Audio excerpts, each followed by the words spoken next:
A federal government plan for hunters to kill thousands of invasive owls to protect the rapidly declining northern spotted owl has ruffled the feathers of dozens of animal advocacy groups. On Monday, a coalition of 75 animal rights and wildlife protection organizations sent a letter to U.S. Interior Secretary Deb Haaland asking her to scrap what they describe as a reckless plan to wipe out 500,000 barred owls in West Coast states over the next 3 decades. The letter, spearheaded by the Animal Wellness Action Group and the Center for a Humane Economy, lambastes the plan for being unworkable and short-sighted, arguing that it will lead to the wrong owls being shot and disruption to nesting behavior. Implementing a decades-long plan to unleash untold numbers of hunters in sensitive forest ecosystems is a case of single-species myopia regarding wildlife control, states the letter, signed by Wayne Pacelle, President of Animal Wellness Action, and Scott Edwards, General Counsel for the Center for a Humane Economy. Federal wildlife officials believe the action is necessary to control the population of the barred owl, which they consider invasive, and give the threatened northern spotted owls a fighting chance on their home turf. The proposal is also intended to prevent declines of the California spotted owl, which wildlife officials say is also facing encroachment from the larger, more aggressive barred owl in the Sierra Nevada.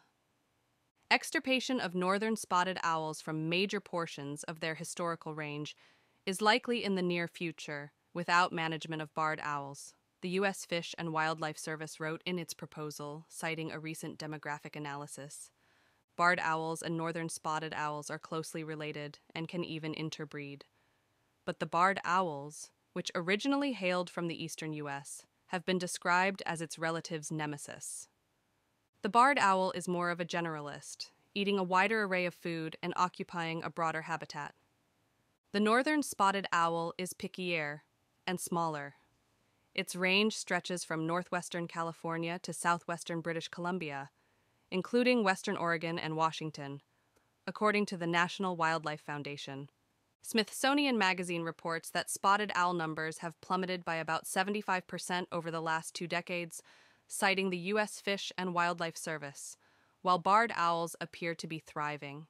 In 1990, northern spotted owls were listed as threatened under the Federal Endangered Species Act in 1990. They were listed as threatened under the California Endangered Species Act in 2016. There's broad agreement the native owls are at risk, but the animal rights organizations behind the opposition letter this week say killing barred owls is not the answer.